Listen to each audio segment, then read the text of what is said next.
Vamos voltar lá, mais uma vez, em Efésios capítulo 3. Carta aos Efésios capítulo 3. É o texto que nós estamos usando nesta série.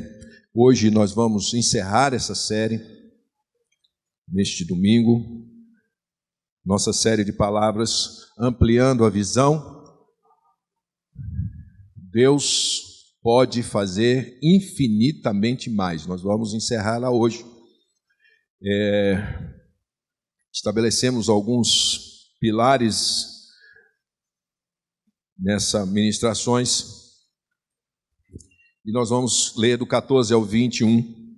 Vamos ler a passagem toda para que nós entremos no último aspecto daquilo que nós precisamos saber, daquilo que nós precisamos, mais do que saber, praticar, para que esse Deus infinito, que faz infinitamente mais, possa ter-nos como instrumentos de manifestação da sua glória e do seu poder. Amém? Diz assim, Efésios 3, 14 ao 21, por esta causa me ponho de joelhos diante do Pai. Vou repetir. Por esta causa me ponho de joelhos diante do Pai, de quem toma o nome toda a família, tanto no céu como sobre a terra, para que, segundo a riqueza da sua glória, vos conceda que sejais fortalecidos com poder, mediante o seu Espírito, no homem interior, e assim habite Cristo no vosso coração, pela fé, estando vós arraigados e alicerçados em amor, a fim de poderdes compreender com todos os santos qual é a largura e o comprimento e a altura e a profundidade, e conhecer o amor de Cristo, que excede todo entendimento, para que sejais tomados de toda a plenitude de Deus.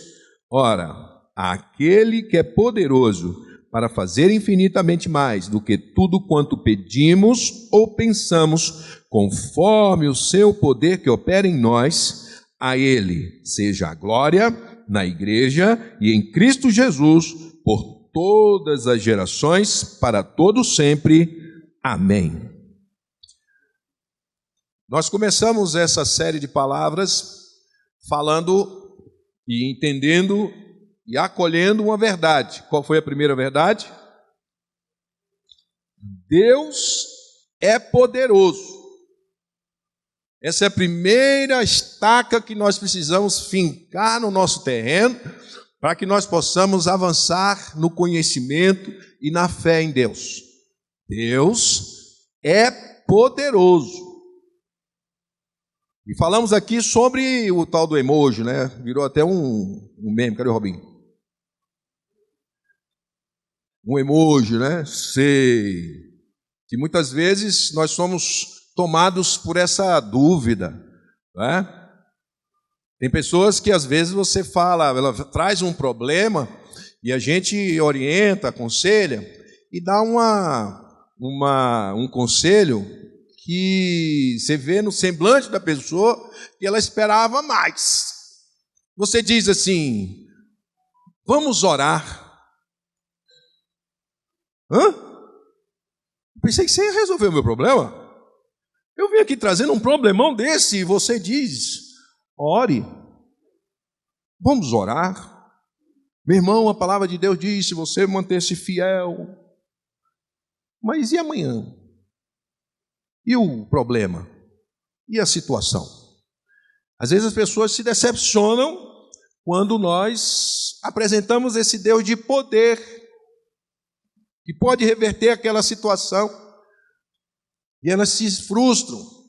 Ou a palavra do Senhor diz essa promessa, o pastor acabou de falar, tem lá a escritura, tem lá o testemunho, tem lá o seu testamento, melhor dizendo, em que estão lá todos os seus bens, que foi conquistado e lhe foi entregue de graça. De graça lhe foi entregue. E às vezes o herdeiro não gostou, não quer saber da promessa, não quer saber da herança, dá trabalho demais. Eu pensei que aqui era um lencinho ungido, uma coisa que pode me, né? Paga até conta em banco. Deus caloteiro, né? Anoiteceu com a dívida, amanheceu sem. Fui lá, o gerente não lembra, minha conta sumiu, né? Talvez esse seja a expectativa de muitos, né? Um Deus que dá calote no banco, só porque é o Deus de poder, né? O Deus injusto, o Deus da injustiça, o Deus da impiedade. E, em seguida, nós compreendemos que esse Deus de poder, Ele opera em nós. Nós não temos apenas um Deus todo-poderoso, nós temos um Deus que opera em nós. Um Deus que, não obstante, pudesse fazer o que Ele quer. O Deus que pudesse construir, destruir, fazer, desfazer, criar e descriar. Existe isso? Não, né? Mas só ver isso aqui. Mas Ele escolheu, Ele decidiu operar através de nós. O Deus que derramou o seu Espírito Santo em nós, Espírito de poder, para agir por nosso intermédio. Não apenas temos um Deus todo-poderoso, mas a segunda verdade é que esse Deus de poder age através de nós. No versículo 20 ele diz: aquele que é poderoso para fazer infinitamente mais do que tudo quanto pedimos ou pensamos, conforme o seu poder que opera em nós. E nós vimos que esse poder é eficaz, como uma dipirona para uma dor de cabeça. Tomou, passou. O poder de Deus que opera em nós, Ele faz e realiza aquilo que Ele diz que faz. Porque Ele não é homem para mentir, nem filho do homem para se arrepender. Se esse poder que ressuscitou a Jesus Cristo dentre os mortos habita em nós e opera por meio de nós, a sua palavra vai se cumprir da forma como Ele declarou. Essas são as nossas promessas. Portanto, duas verdades estabelecemos nesses 2 domingos. Só que hoje, talvez seja a mais difícil, a mais complicada, que é a que vai fazer com que tudo isso se torne realidade em nossa vida, que vai fazer com que tudo isso dê fruto. No início dessa passagem, o apóstolo está falando do mistério da igreja, de que não existe mais judeu e gentio, que o muro de inimizade foi retirado no capítulo 2, né? Que de 2 fez um único homem, um único corpo, o mistério que ele vem trazendo como uma revelação que ele recebe de Deus, que é a igreja. Não existe mais judeu nem gentio, existe a igreja do Senhor Jesus Cristo de Nazaré. Essa é que prevalece, essa é que ocupa o espaço na terra, é esta que age por meio de ações como essa da igreja, como é o nome? Do mover. É essa que, independentemente das circunstâncias, está ali expressando o amor de Cristo, o caráter de Cristo, o perfume de Cristo. Então, para que tudo isso, que eu possa dizer, olha, eu tenho um Deus todo-poderoso, e esse poder, esse Deus de poder age por meio de mim, 2, para que isso tudo se torne o alargar das minhas fronteiras, o avanço da minha caminhada, o ampliar da visão, para que eu não só apenas enxergue aquilo que Deus já fez e que reservou para mim, mas que eu vá em direção àquilo que Deus estabeleceu. Vem o terceiro pilar: oração. Essa é a parte mais difícil da história que nós estamos contando aqui. Mas o apóstolo vem no primeiro versículo 14, ele diz o quê? Por esta causa, eu me ponho de joelhos. Toda essa revelação que ele adquiriu, no capítulo 2, ele vem falando que essa revelação que eu recebi do mistério que estava oculto é fruto de oração, é fruto de abnegação.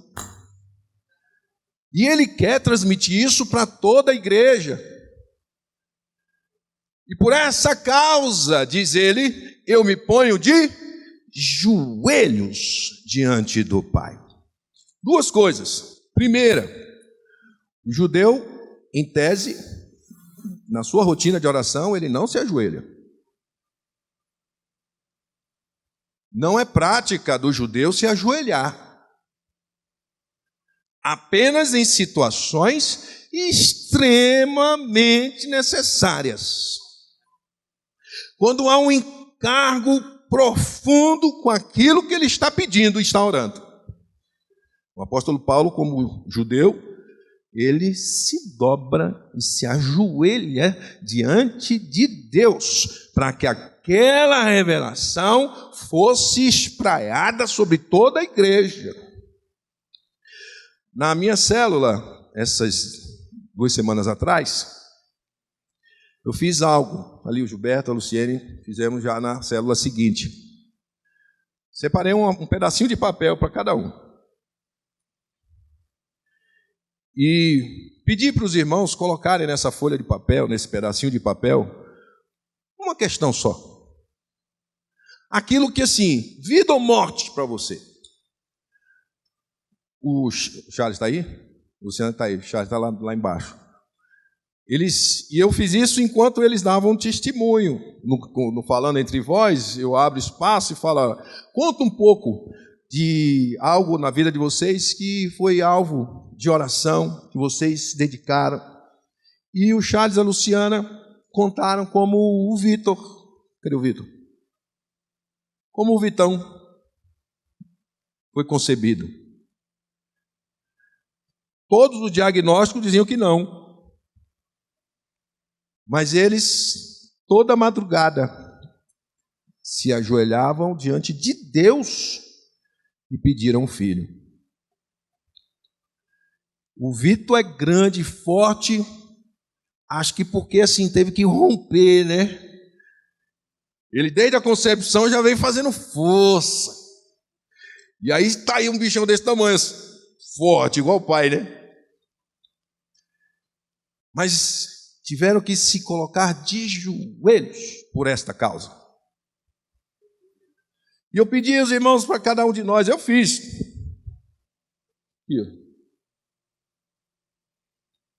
Teve um dia que eu fiz assim, meu Deus, eu estou abençoando até o Senhor aqui. Eu acordei assim, pingando. Eu falei para se dobrar, colocar de joelho, né? Vou ter que fazer, né? Mas em pé era melhor. Eu deitei lá, eu estava assim, já, Senhor, eu te abençoo, em nome de Jesus. Que o Senhor seja bem sucedido. Nossa, sou eu. Mas eu achei engraçado que depois que eu expliquei tudo, né?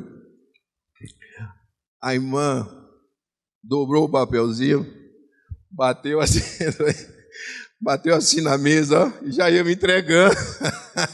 Eu falei, não quero saber dos seus problemas, não me traga, não. Tipo assim, ó, o senhor está falando aí, toma aí, vai orar por mim, eu agradeço. Eu louvo a Deus por essa iniciativa do Senhor, viu? Já ia me entregando o papelzinho, eu falei, não, minha irmã, cada um assume o seu, o meu está aqui, vou acordar, vou fazer e vou orar. E me colocar de joelhos, porque a causa é urgente, a causa é importante. E o mais, demonstrando quem Deus é e quem eu sou. Portanto, o Deus que faz infinitamente mais e amplia a nossa visão e nos mostra tudo aquilo que Ele já realizou, é um Deus que exige de nós ação. E a nossa ação é oração. para que nós possamos desfrutar do Deus de poder que opera com o seu poder em nós, nós precisamos agora ter vida de oração. Vida de oração.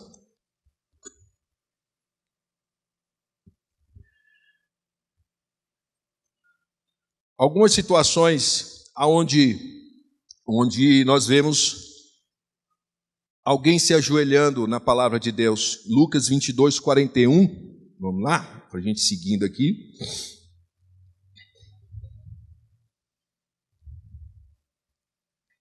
Lucas 22, 41.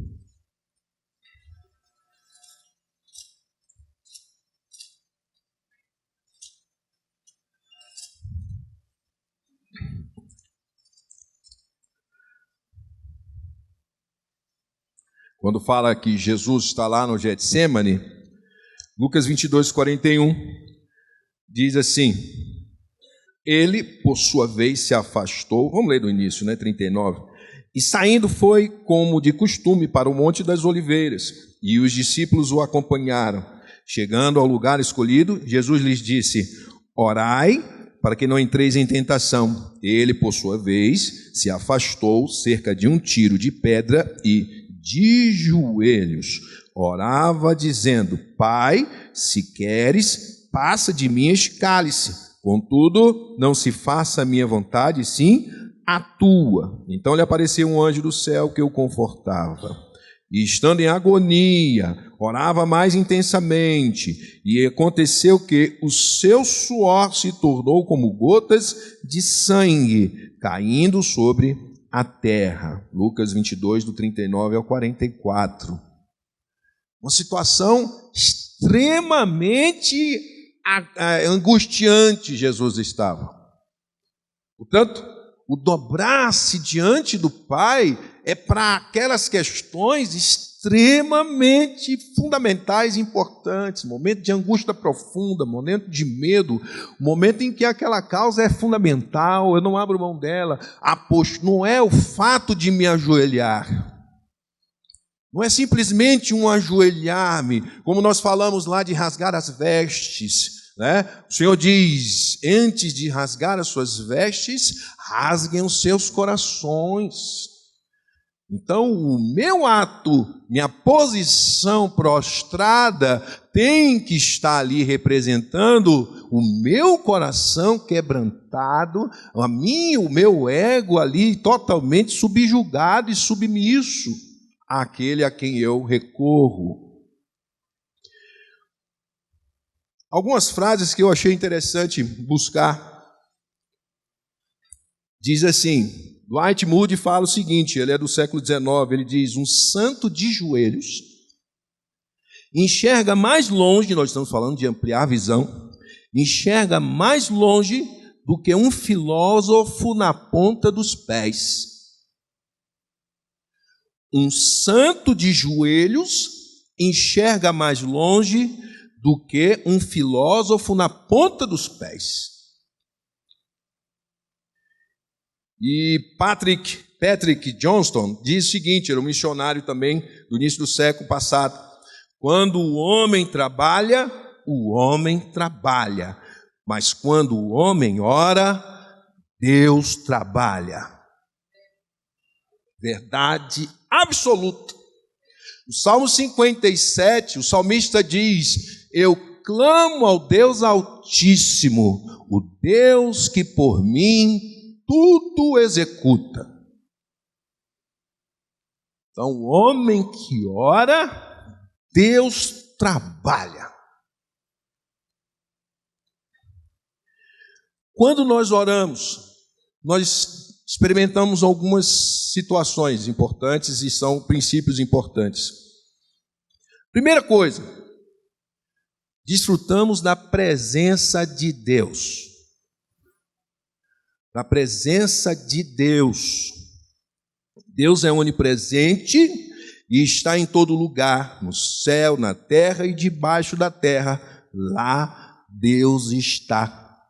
Quando nós nos voltamos para o Senhor em oração, nós desfrutamos da presença de Deus.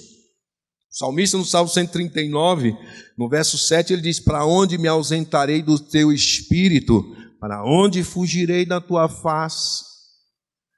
Quem ora, desfruta da presença de Deus. É mais do que saber que Deus existe e é onipresente.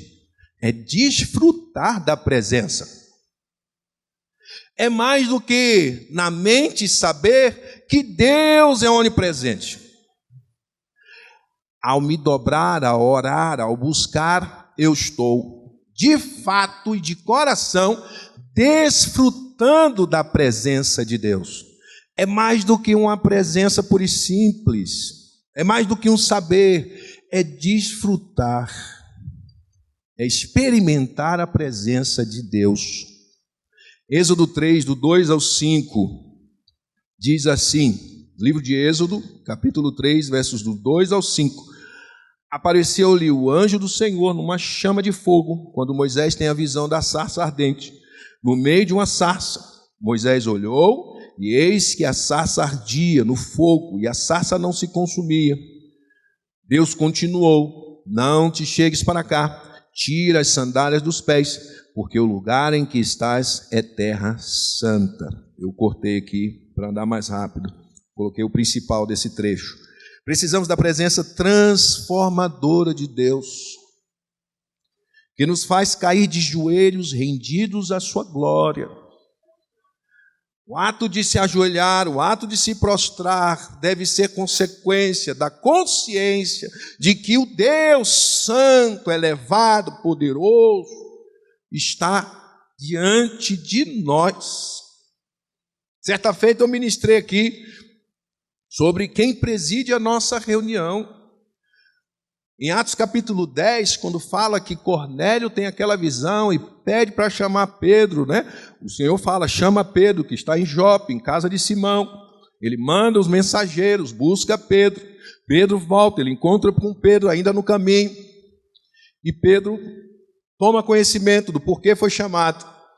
E Cornélio diz: olha, aconteceu isso, eu estava orando, tive uma visão, o Senhor falou comigo, mandou te chamar.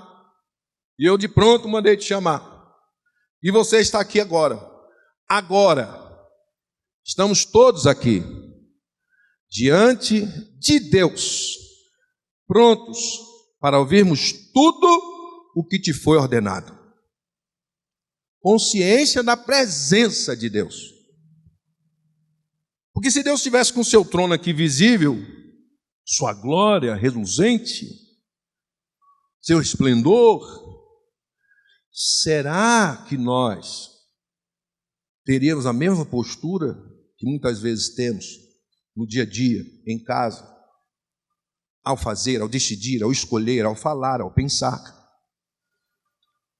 Mas saibamos nós, o Senhor se faz presente em todos os lugares. Um autor, ele diz que orar não é um dever, é um privilégio. O Senhor nos deu o privilégio de falar com Ele. Orar não é um dever, não é um encargo puro e simples. É um privilégio de poder entrar na presença do Santo, do Todo-Poderoso, do que está assentado no seu alto e sublime trono, que vem até nós, que ministra em nosso coração. Ele nos deu o privilégio de recorrermos a Ele, de falarmos com Ele, de ouvirmos o que Ele tem a dizer. Orar é mais do que um dever. Por isso, a falta dessa compreensão torna a oração uma coisa difícil, porque a gente acha que a gente está prestando conta para Deus da nossa vida espiritual. Como se a gente estivesse ali batendo um carimbo na nossa caderneta com a nota. Para mim isso era um terror. Se tem um terror que existe, é a tal da caderneta que o pai tem que assinar. Eu já falsifiquei a assinatura. Morri de medo. Teve uma vez que eu pedi minha mãe para assinar, minha mãe falou, mas por que você quer que eu assine? Não, mãe, é porque é hoje. Eu deixei, eu falei assim, eu vou pegar minha mãe, né? Peguei e tal, era o último dia, eu falei assim, mãe, rápido, assina, rápido. Ela fez, por que você está no meu pé assim? Desde que dia você está com aquela caderneta da mão? Não, mãe, mas senão não entra, assina. Acho que ela pensou assim, coitado, eu vou assinar. Assinou, eu saí assim, hoje eu salvei, quase, hoje, chegou no fim do ano, não teve jeito. Fui reprovado. Não tem saída. Viu, jovem? Não tem pra onde correr. É melhor prestar conta logo. Mas é angustiante. Mas a oração não é assim. Aquilo que Deus nos deu como privilégio não pode ser assim. Não é uma satisfação que eu dou. Nós não podemos ser supersticiosos. O pastor acabou de falar aqui. Não é porque eu não orei hoje, então vai cair um avião na minha cabeça. Acordei hoje, não orei, Gilberto. Estou com medo até de sair na rua.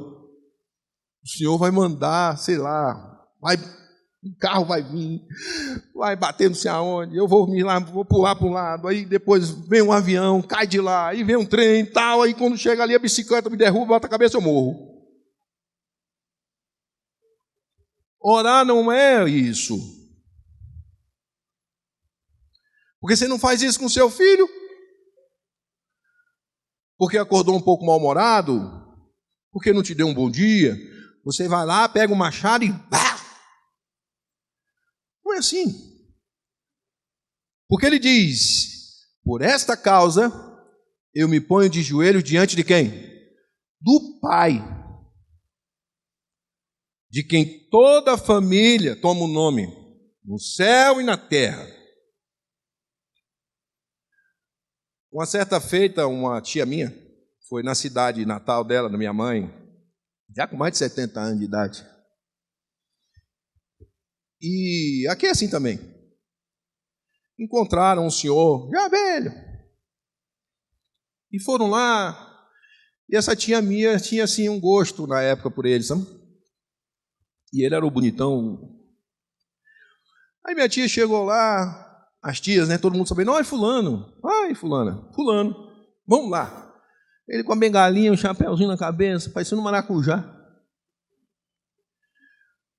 Aí chegou lá e falou assim, fulano, ai Beltrana. Aí ele, quem? Fulana. Minha tia, né? Estou lembrado. Fulana de Beltrano, pai dela. Ah, meu Deus, mas está acabado, hein? História verídica, viu? Minha tia com o cabelinho para trás, assim, ó. Ela não era crente, não, mas parecia. Puxadinho assim, branco, com um coquezinho aqui, ó. Saiu uma bala. Aquele maracujá de gaveta. O cabra todo mal arrumado de bengala. Quando ele lembrou, mas lembrou por conta de quem? Do pai dela. Toda a família que toma o pai como seu nome. A nossa referência é que nós temos um Deus que é Pai. E nos deu o privilégio de sermos filhos. E que nos deu um meio de falarmos com Ele. Oração. Oração. Não falei nome não, né? Senão sai lá em casa o pessoal, nossa, você falou de fulano. Desfrutamos da presença. Agora desfrutamos da intimidade. Desfrutamos da intimidade de Deus, do Pai. Certa feita eu falava para uma irmã, muitos anos atrás, não está mais entre nós não. Aquela vontade de ver a pessoa explodir em Deus, assim, E eu falei para ela assim: minha irmã, é o seguinte, você é filha de Deus, mas a impressão que eu tenho é que você entrou na casa e está com vergonha de abrir a geladeira, está com vergonha de entrar no banheiro, está com vergonha de pegar um saco, um pacote de bolacha. Você está dentro da casa do pai, tem vergonha, se acha uma estranha. Mas o Senhor nos chama para sermos filhos e nos chama para sermos íntimos. A oração nos permite desfrutar da intimidade de Deus, da intimidade do Pai. O Salmos 25, verso 14 diz: a intimidade do Senhor é para aqueles que o temem. E mais, aos quais ele dará a conhecer a sua aliança. Oração é comunhão, relacionamento, intimidade com Deus. É preciso discernir que o Pai é melhor do que suas bênçãos. A comunhão com o doador é melhor do que suas dádivas.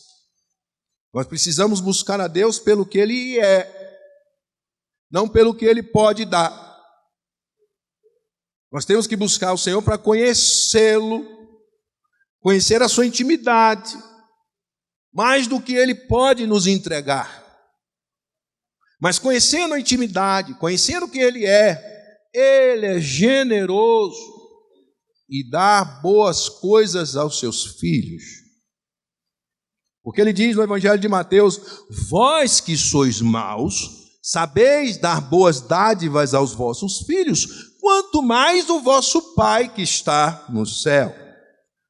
Mas um Pai a quem eu não conheço, um Pai a quem eu não busco, um Pai a quem eu não me preocupo em conhecer a sua intimidade, pouco irei desfrutar, apesar de Ele estar pronto a me abençoar. Êxodo 33, verso 11. Olha o relacionamento de Moisés com Deus. Êxodo 33, verso 11, diz: falava o Senhor a Moisés face a face, como qualquer fala ao seu amigo. Então voltava Moisés para o arraial, porém o moço Josué, seu servidor, filho de Num, não se apartava dele. Deus trata com Moisés face a face, como a qualquer amigo. Moisés conhecia a intimidade de Deus.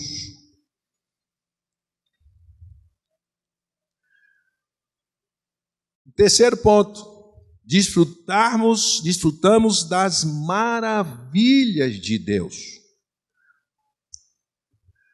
Entrar na presença de Deus em oração, ter vida de oração constante, contínua, perseverante, nos permite desfrutar das maravilhas de Deus.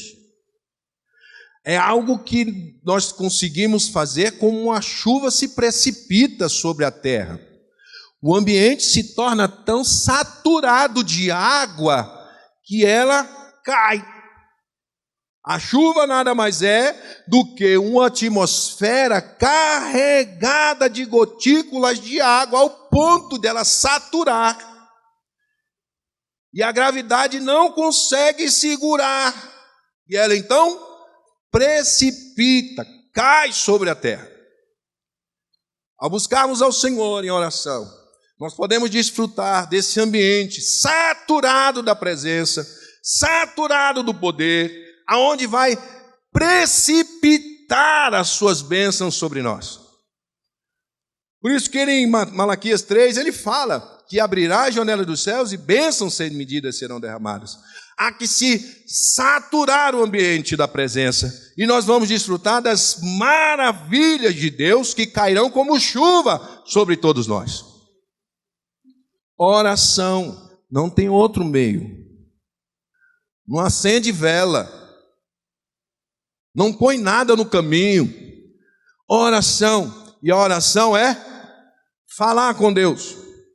Há situações em que nós não conseguimos nem falar, Salmos capítulo 5, verso 1 ao 3, o salmista diz o quê? Eu faço as minhas petições e fico esperando. Eu agradeço ao Deus que me ouve a oração e atende aos meus gemidos. Há situações que nem falar nós damos conta. Mas o Deus que sonda corações, mentes, está a postos para ouvir tudo que do nosso coração brotará. Falamos com a boca aquilo que está cheio no nosso coração. Mas o Senhor não está limitado às nossas palavras. Palavras, caracteres que nós soltamos com a boca. O Senhor consegue discernir o nosso coração e enxergar no nosso coração a aflição, a angústia, o medo, a ira. Então, não tem outro meio, não tem outra forma. Se nós queremos desfrutar da presença, se nós queremos desfrutar da intimidade de Deus, se nós queremos desfrutar das maravilhas de Deus, temos que orar. Mas não como um protocolo, não como uma prestação de conta, não como uma caderneta de colégio, mas com o prazer de estar na presença de Deus, na presença do Rei, que estende o seu cetro sobre nós e nos autoriza a entrar na sua presença. Aí nós vamos mudar a forma como nós vemos a oração. Se precisarmos, oramos de joelhos, para que nós possamos transmitir aquilo que passa no nosso coração. 1, 2, 3. 3 pontinhos para nós falarmos sobre uma oração eficaz. Tem vários. Eu vou usar 3. O primeiro deles: retire os atavios. Retire os atavios, os adereços. Retire. Apresente-se diante de Deus só. Atavios podem representar a beleza, a riqueza, a autoridade ou a importância da pessoa ou objeto. Mas os atavios também podem ser associados à vaidade e ao orgulho, quando são usados de maneira excessiva ou com motivações erradas. Êxodo 33, do 4 ao 5, o Senhor, quando fala ao povo, quando fala com Moisés, logo em seguida, quando Moisés diz: se a sua presença não for comigo, não nos faça sair daqui. O Senhor fala para Moisés, diz ao povo: ouvindo o povo estas más notícias, pôs-se a prantear. Não, deixa eu abrir lá que esse trem está errado. Peguei no meio do caminho aqui. Êxodo 33. Vou do 1. 33, 1. Disse o Senhor a Moisés: vai, sobe aqui, tu e o povo, que tiraste da terra do Egito, para a terra a respeito da qual o jurei a Abraão, a Isaque e a Jacó, dizendo: a tua descendência darei, enviarei o anjo diante de ti, lançarei fora os cananeus, amorreus, os heteus, os ferezeus, os heveus e os jebuseus. Sobe para uma terra que emana leite e mel. Eu não subirei no meio de ti, porque és povo de dura cerviz, para que te não consuma eu no caminho. Agora o versículo 4, né, que eu falei. Ouvindo o povo estas más notícias, o Senhor, a presença do Senhor não estaria com eles. Ouvindo o povo essas más notícias, pôs-se a prantear, e nenhum deles vestiu os seus atavios, porquanto o Senhor tinha dito a Moisés: dize aos filhos de Israel: és povo de dura cerviz, e se por um momento eu subir no meio de ti, te consumirei. Tira, pois, de ti os atavios, para que eu saiba o que te hei de fazer. Então os filhos de Israel tiraram de si os seus atavios, desde o monte Horebe em diante. Se apresentar diante de Deus, tira os atavios, tira o orgulho, tira a vaidade. Nós somos capazes de chegar diante de Deus dessa forma, sem querer abrir mão do nosso orgulho, da nossa altivez. Esse é o primeiro ponto para uma oração eficaz, para que ela chegue no trono de Deus. 1 Pedro 3,3, Pedro fala: não seja o adorno da esposa o que é exterior, como frisado de cabelos, adereços de ouro, aparato de vestuário. Versículo 4, seja, porém, o homem interior do coração, unido ao incorruptível trajo de um espírito manso e tranquilo, que é de grande valor diante de Deus. Diante de Deus, tira todo o atavio, todo o adereço, tudo que enaltece você mesmo. Nós colocamos brincos, nós colocamos um belo cinto, nós colocamos um belo sapato, nós colocamos frisados de cabelos, nós nos maquiamos para que nós sejamos enaltecidos. Alguém aqui se maqueia, se arruma pensando em outro?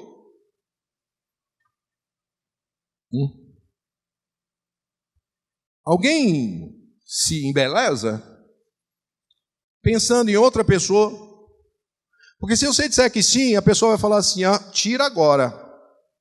Você ia, vou botar outra coisa, diga aí o que é que você quer que eu vista.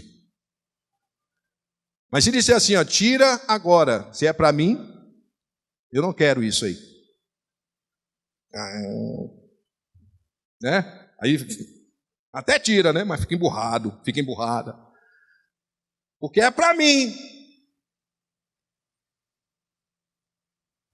Tem um livro que eu li recentemente, Combate Espiritual. Eu pensei assim, como é um livro escrito por um bispo católico, eu pensei, né, da igreja romana, eu pensei assim, combate espiritual, eu vou ver, né, como é que eles fazem, né? Não tem nada disso. E fala do nosso combate interior.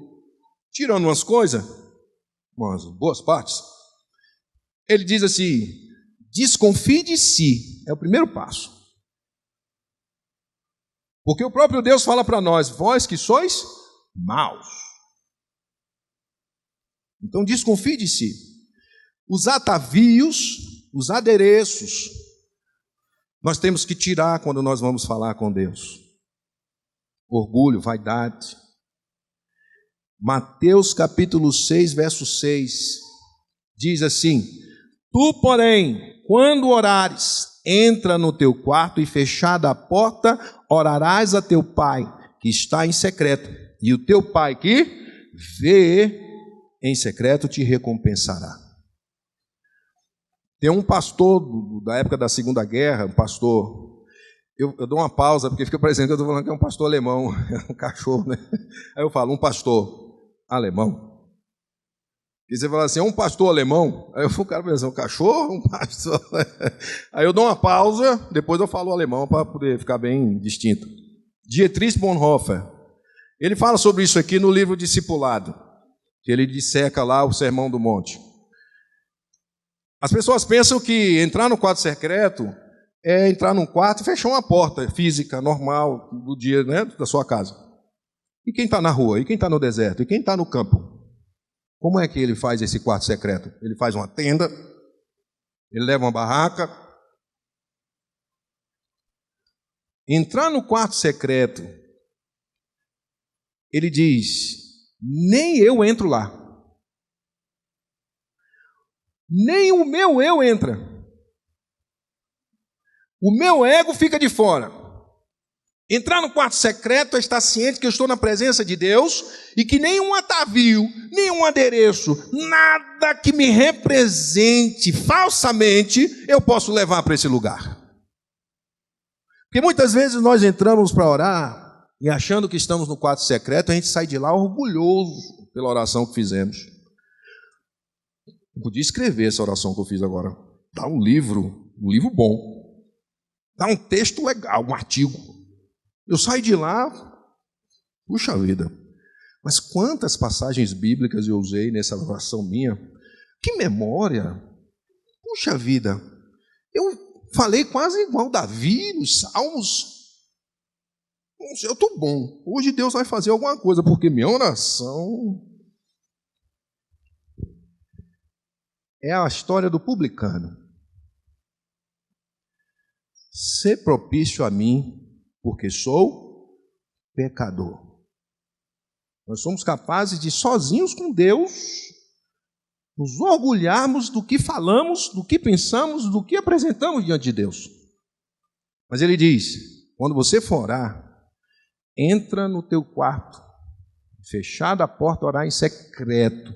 Nem o eu toma conhecimento. Eu entro nu. E o teu Pai que te vê em secreto te recompensará. Retiremos os nossos atavios. Que as pessoas nos conheçam não pelos adereços que usamos, não pela roupa boa que usamos, ou a roupa de marca que usamos, ou o carro que nós temos, mas nos conheçam como nós somos de fato. Porque nós vamos ser surpreendidos um dia, que essas pessoas vão nos ver num dia mau. E aí, meu irmão, minha irmã, as pessoas vão olhar e falar assim, mas é esse aí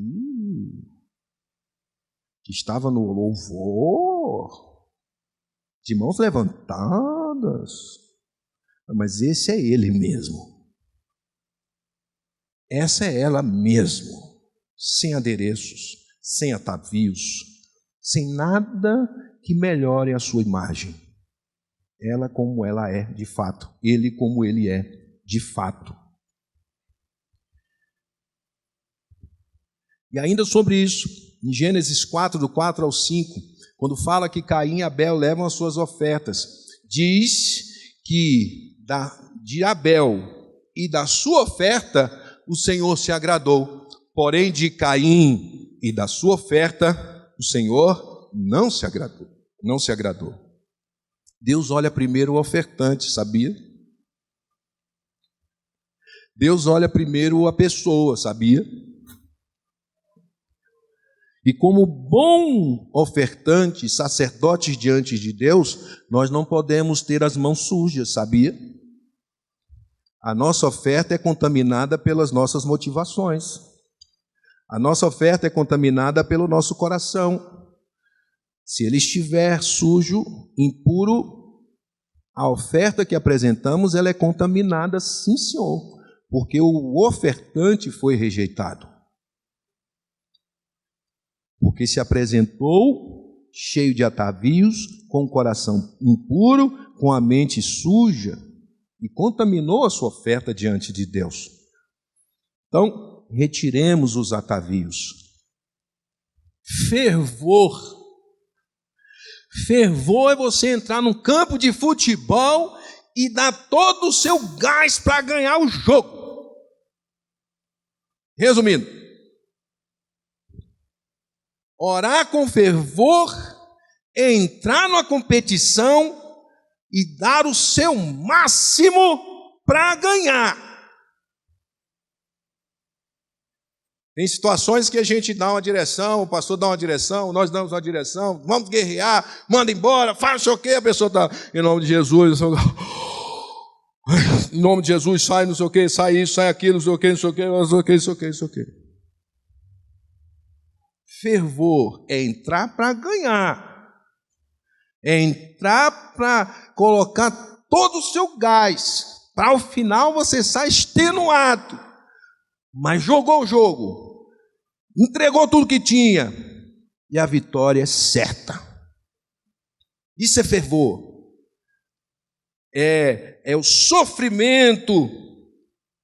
O músculo só cresce se sofrer. Quem vai à academia aí? Eu não vou, não. Eu desisti desse negócio. Uma caminhadinha tá bom. Quem quer ganhar braço, o Vitor está ali, só vai crescer se o músculo sangrar.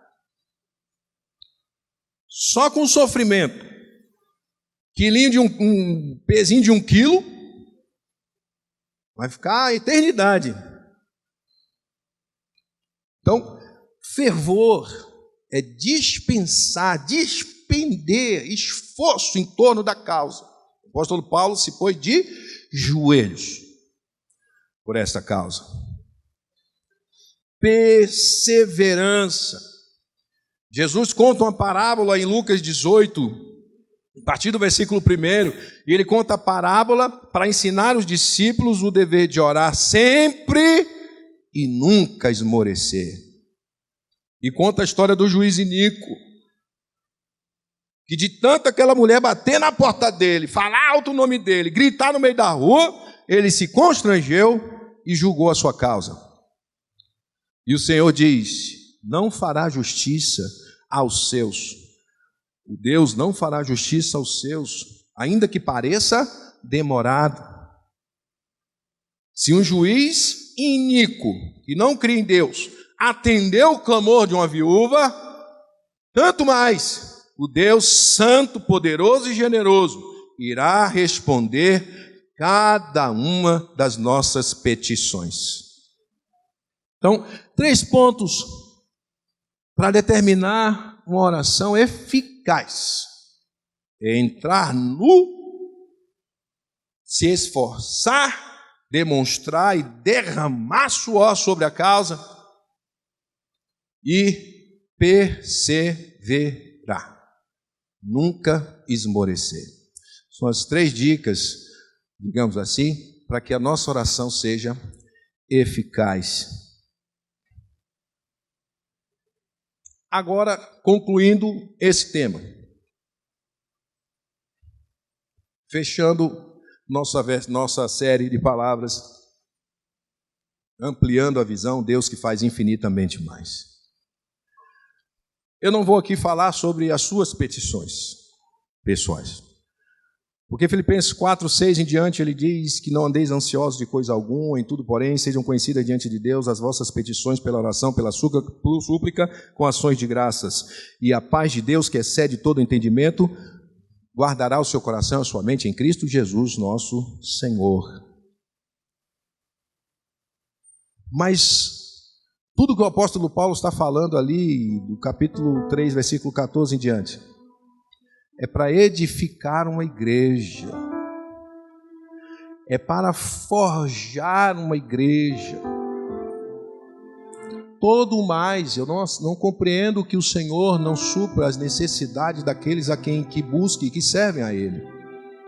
Aqueles que são edificados na igreja, no corpo de Cristo, claro que as suas petições serão legítimas, estarão diante de Deus e Deus responderá. Mas mais do que edificando a nós mesmos, mais do que formando os nossos próprios interesses, nós estamos caminhando juntos para a edificação do corpo de Cristo. Deus faz infinitamente mais. Faz com que nós, como corpo de Cristo, sejamos pujantes, sejamos referência, sejamos aqueles que abrem a boca e o poder de Deus se manifesta. Sejamos aqueles que acolhem a tantos quantos entram naquele lugar e encontram uma igreja poderosa e fervorosa. A igreja de Atos 2, 42 a 47 diz que contava com a simpatia de todo o povo, e louvando ao Senhor, ele ia acrescentando dia a dia que eles iam sendo salvos. O povo daquela época olhava para a comunidade e sentia desejo de estar no meio dela. Sentia o desejo de estar vivendo no meio dela. Eu não vejo aquelas pessoas ali nas ruas pregando: olha, a palavra do Senhor diz, olha o pecado. Eles amavam-se uns aos outros, viviam uns com os outros, oravam uns pelos outros, supriam as necessidades uns dos outros, socorriam uns aos outros. E todos os que estavam em torno tinham o desejo de fazer parte daquela comunidade.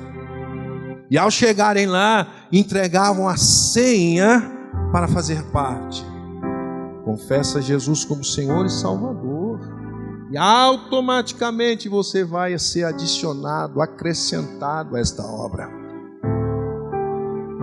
O que o apóstolo Paulo está pedindo, e nós lemos aqui, é que Cristo habite em nós. Ele está falando para crentes. Ele não está falando para o mundo, ele está falando para nós. Mas quem de nós não tem Cristo no coração? Quantos confessam Jesus como Senhor e Salvador, estão aqui hoje e não têm Jesus no coração? Mas a palavra habitar aqui é mais do que estar lá. Existem 2 palavras usadas na Bíblia para falar de habitação. Uma é quando você vai numa hospedaria, num hotel. Você entra lá, você está lá, você usufrui daquilo que está lá, mas você não muda uma cama de lugar, você não muda um criado mudo do lugar, você não muda o café da manhã.